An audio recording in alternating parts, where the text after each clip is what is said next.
Hello, fellow entrepreneurs. Welcome to my channel where I read and summarize books relating to being a better entrepreneur. I've met no one who I thought was wise who didn't read. I believe reading is essential for those who seek to rise above the ordinary. So today, we will be learning from Charles Duhigg's book, The Power of Habit, why we do what we do in life and business. So without further ado, let's get straight into it. You've made the decision to quit smoking, or it could be, no more junk food. Things are going awesome for a couple of weeks, so you're pleased with yourself. But then one day, the craving overwhelms you, and you're back to your old habits before you know it. Does this ring a bell? If it did, you're already aware of the power of habits. But where does the power of habits come from? Habits govern the human brain and psyche, influencing our lives in a variety of ways. While habits make our lives easier, imagine having to figure out how to open a door every time you come across one. They can also cause issues and even ruin lives. Fortunately, by understanding how habits work, you can begin to break free from their grip. So, let's take a look at the world of habits. This video is broken up into 9 parts. Part 1. Cue, routine, reward, loops. Cue, routine, reward loops are simple loops that save time and effort. A group of MIT researchers studied mice in the 1990s to learn more about how habits are formed in the brain. The mice had to navigate a T-shaped maze in order to reach a piece of chocolate hidden at the end. The researchers were able to track the mice's brain activity as they sniffed their way to the chocolate using special equipment. The mice's brain activity spiked when they were first placed in the maze. They detected the scent of chocolate and began looking for it. However, when the researchers repeated the experiment, they discovered something interesting. The mice's brain activity decreased as they learned where the chocolate was and how to get there. Go straight, then turn left. Chunking is the process of turning a series of actions into an automatic routine. It is the foundation of all habit formation. Its evolutionary role is clear and vital. It allows the brain to conserve energy while performing routine tasks. As a result, even a difficult task that requires concentration at first, such as finding a piece of chocolate in a maze or backing out of the driveway, becomes a second-nature habit. In fact, according to a 2006 paper published by a Duke University researcher, habit accounts for up to 40% of our daily actions. Any habit can be broken down into a 3-part loop in general. First, you detect an external cue, such as the ringing of your alarm clock. As your brain decides which habit is appropriate for the situation, your brain activity spikes overall. Secondly, there's the routine, which is the action you're used to doing when confronted with this particular cue. You march into the bathroom and brush your teeth on autopilot with your brain. And finally, you are rewarded with a sense of accomplishment as well as a minty fresh tingling sensation in your mouth. As your brain registers the successful completion of the activity and reinforces the link between the cue and the routine, your overall brain activity increases again.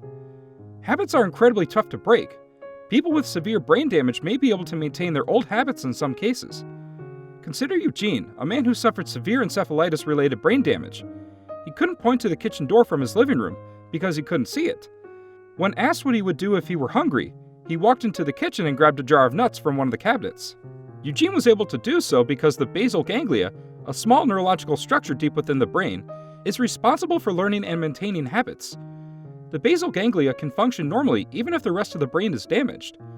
Unfortunately, this resilience means that you will always be at the risk of relapsing, even if you successfully quit a bad habit like smoking or junk food. Part 2. Habits stick. Consider this scenario. You've bought and eaten a delicious, sugar-laden chocolate chip cookie from your workplace cafeteria every afternoon for the past year. It's a fair reward for a long day's work. Unfortunately, as a few of your friends have already mentioned, you've begun to gain weight. So you make the decision to quit eating junk food.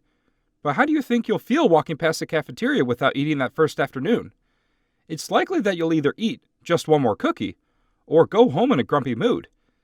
It's difficult to break a bad habit because you develop a desire for the reward at the end of the habit loop. Wolfram Schultz, a neuroscientist, conducted research in the 1990s that demonstrates how this works at the brain level. Schultz was researching the brain activity of Julio, a macaque monkey learning to perform various tasks. Julio was placed in a chair in front of a screen in one experiment. Julio's job was to pull a lever whenever some colored shapes appeared on the screen. When he did, a drop of blackberry juice, Julio's favorite, would drip down through a tube onto his lips. Julio didn't pay much attention to the screen at first. His brain activity spiked, indicating a strong pleasure response when he happened to pull the lever at the right time, triggering the blackberry juice reward. Julio not only stared at the screen as he gradually grasped the connection between seeing the shapes on the screen, pulling the lever, and getting the blackberry juice, but Schultz noticed that as soon as the shapes appeared, Julio's brain activity spiked, similar to when he actually received the reward. To put it another way, his brain had started to anticipate the reward. The neurological basis of craving is anticipation, which helps to explain why habits are so powerful. The experiment was then changed by Schultz. Now, when Julio pressed the lever, either no juice or diluted juice would emerge. Schultz could now see neurological patterns associated with desire and frustration in Julio's brain. Julio became irritable when he didn't receive his prize, just as you might if you didn't get your beloved end-of-the-day cookie. The good news is that cravings can also help you form good habits.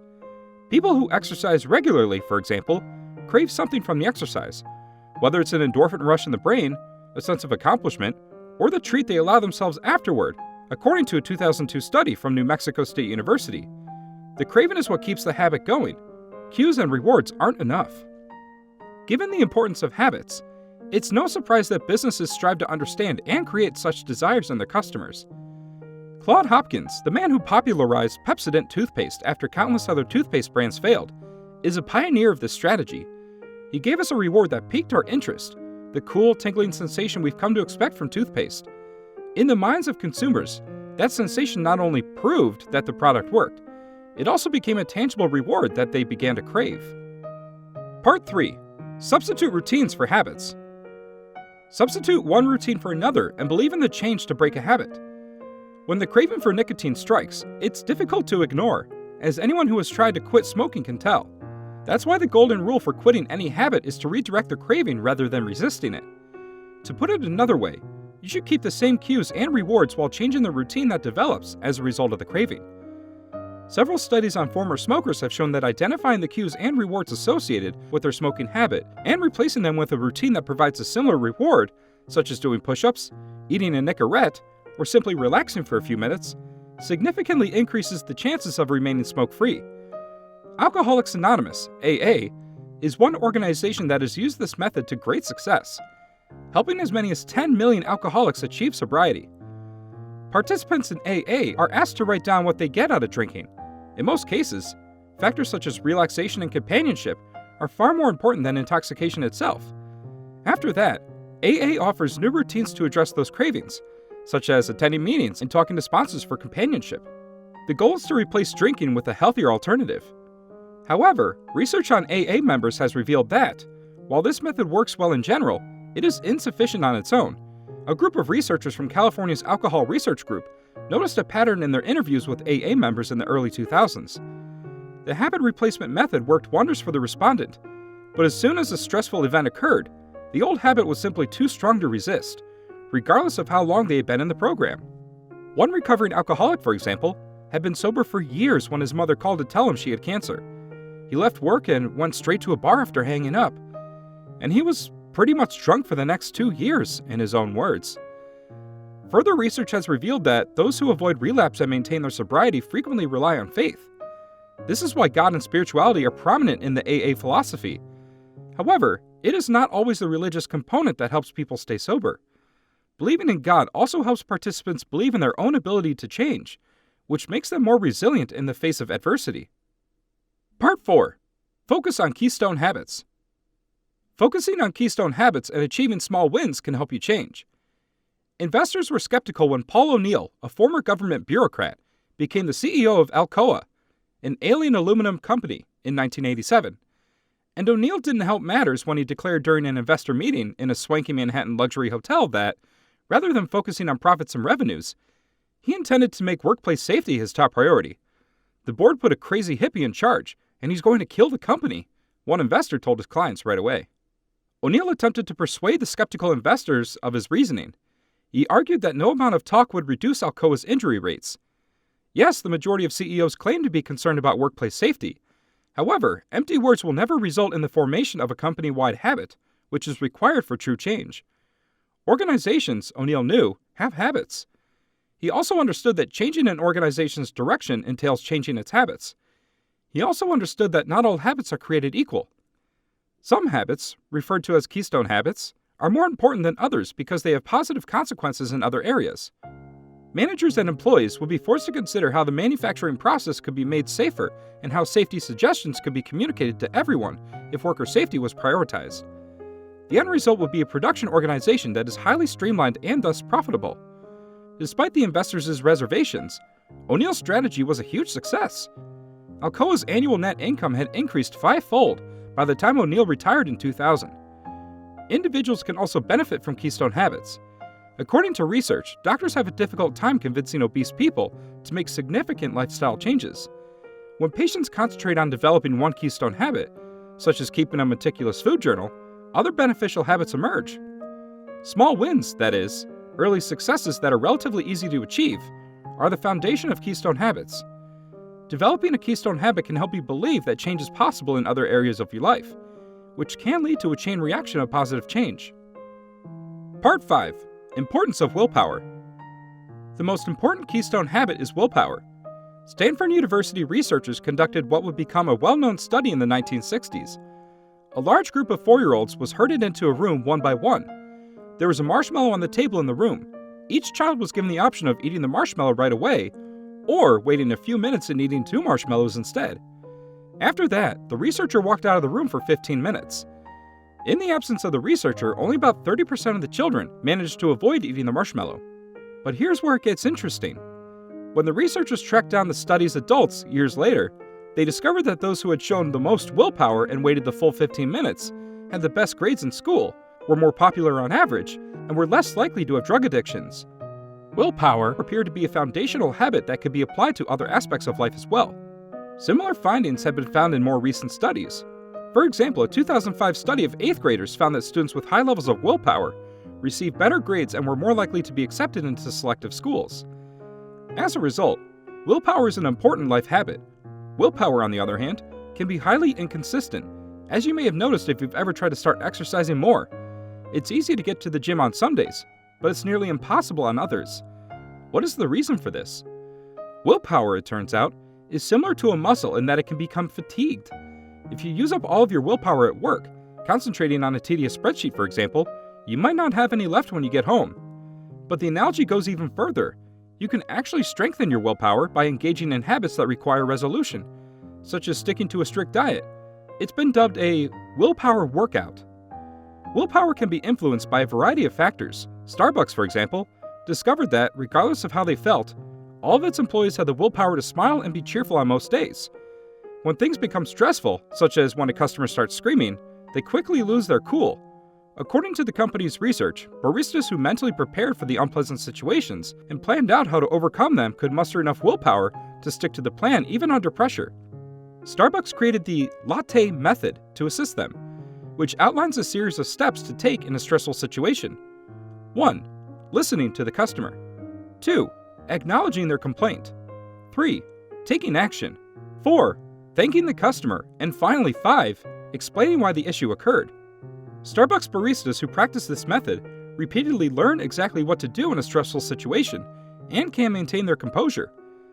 Other research has found that a lack of autonomy has a negative impact on willpower. People's willpower muscles will get tired much faster if they do something because they are ordered to rather than because they want to. Part 6. Organizational habits. Organizational habits can be dangerous, but they can be altered in the event of a crisis. In November 1987, a commuter approached a ticket collector at London's King's Cross station and said that he'd just seen a piece of burning tissue near one of the building's escalators. The ticket collector did nothing to investigate the situation or notify the department in charge of fire safety. He simply returned to his workstation, assuming that it was the responsibility of someone else. Perhaps this was unsurprising. The London Underground's responsibilities were divided into several distinct areas, and as a result, employees developed an organizational habit of staying within their departmental boundaries. Over the years, an intricate, hierarchical system of bosses and sub-bosses had emerged, each fiercely guarding his authority. The London Underground's nearly 20,000 employees were well aware of the importance of not intruding on each other's territory. Most organizations are like this on the surface. Battlegrounds where people clamor for power and rewards. As a result, we develop certain habits, such as minding one's own business, in order to keep the peace. A huge fireball erupted in the ticket hall shortly after the ticket collector returned to work as usual. However, no one in the room knew how to activate the sprinkler system, or had the authority to use the fire extinguishers.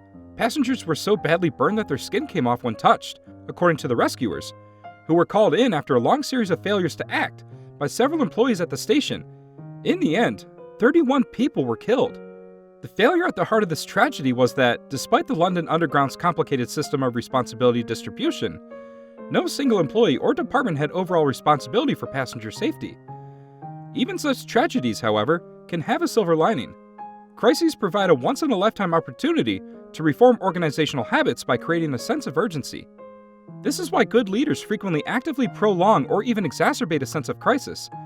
Special investigator Desmond Fennell discovered that many potentially life-saving changes had been proposed years before the King's Cross Station fire, but none had been implemented.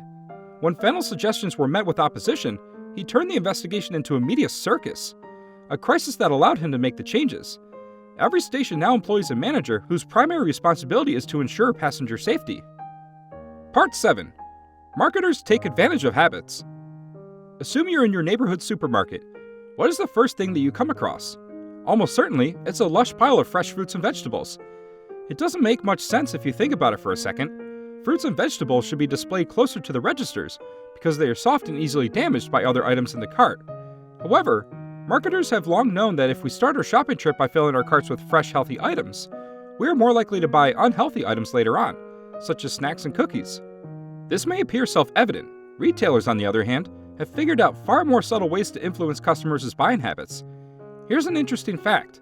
When entering a store, most people instinctively turn right. As a result, retailers position their most profitable items to the right of the entrance. However, as sophisticated as these methods are, they all have one major flaw. They're all one-size-fits-all and don't account for differences in individual customers' purchasing habits.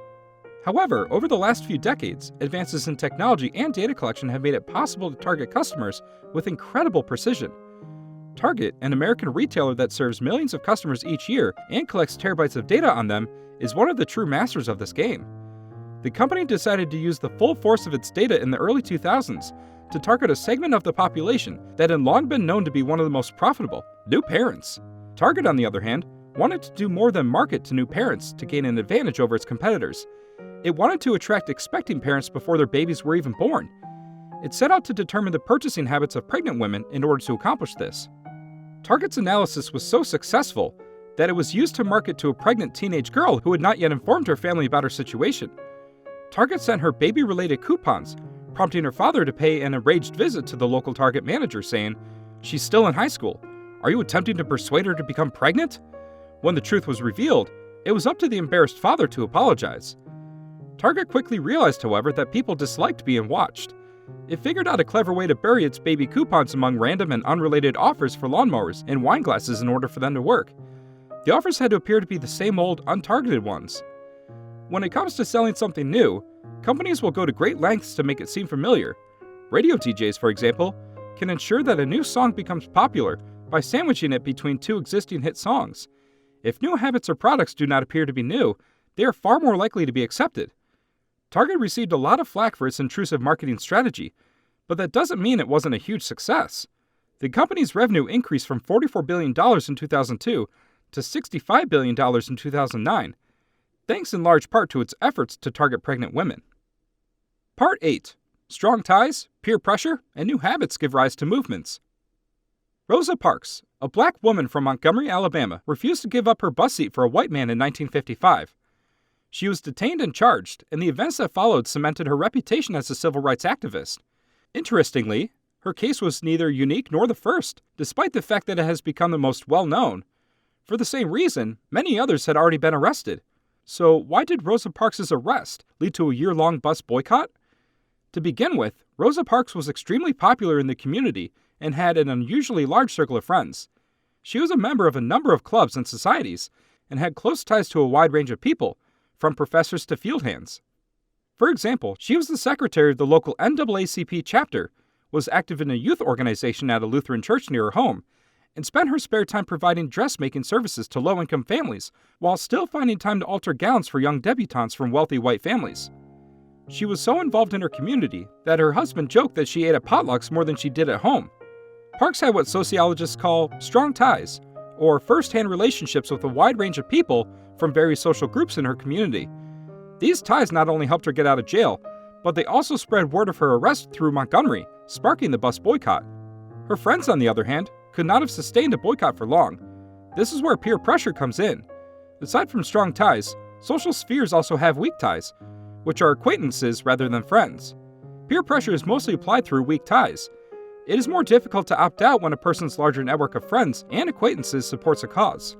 As city officials began introducing new carpooling rules to make life without buses increasingly difficult, the Black community's commitment to the boycott began to wane. The final element was added at this point, a speech by Dr. Martin Luther King Jr. advocating nonviolence and urging participants to embrace and forgive their oppressors. People began to form new habits as a result of this message, such as independently organizing church meetings and peaceful protests. They turned the movement into a self-sustaining force. Part 9. We are the ones who are responsible for changing our habits. Brian Thomas strangled his wife to death one night in 2008. He was distressed, so he turned himself in and was charged with murder. Is he defending himself? He was having what are known as sleep terrors, according to scientists. Unlike sleepwalking, when people get out of bed and start acting on impulses, sleep terrors cause the brain to effectively shut down, leaving only the most primitive neurological regions active, according to research. Thomas thought he was strangling a burglar who was attacking his wife because he was in this state. The defense argued in court that the moment Thomas suspected someone was harming his wife, an automatic response was triggered, an attempt to protect her. To put it another way, he was a creature of habit. Angie Bachman was sued by Harris Casino for $500,000 in unpaid gambling debts around the same time. This was after she had already lost her house and $1 million inheritance to gambling. Bachman claimed in court that she, too, was simply following a habit. She couldn't say no to Harris when they sent her tempting offers for free trips to the casino. It's worth noting that Harris was aware that she was a compulsive gambler who had already filed for bankruptcy. Thomas was acquitted in the end, and many people, including the trial judge, expressed sympathy for him. Bachman, on the other hand, lost her case and was widely mocked by the public. "It wasn't me," Thomas and Bachman could both reasonably claim. "It was just one of my habits." So why was only one of them found not guilty? Simply put, it is our responsibility to address and change our harmful habit once we become aware of it. Thomas had no idea that he would injure someone while sleeping. Bachman, on the other hand, was aware of her gambling addiction and could have avoided Harris' offers by enrolling in an exclusion program that barred gambling companies from marketing to her. From this book, we know that following habits is important not only in our personal lives, but also in organizations and businesses. All habits are made of a cue routine reward loop, and the simplest way to break it is to change the routine while keeping the cue and reward the same. It's difficult to make long-term changes in one's life, but it can be done by focusing on the important keystone habits like willpower. This wraps up the summary from the book, The Power of Habit: Why We Do What We Do in Life and Business by Charles Duhigg. Thank you for sticking out through the very end of this video. Nothing helps out my channel more than y'all watching the entire video. These videos take a long time to make, and is a labor of love. If you would like to contribute by buying me a cup of coffee, I'll leave the link below along with a link to this book. And as always, if you liked this video, please like and subscribe and watch these videos that might pique your interest. I'll see you on the next one. Until then, keep reading.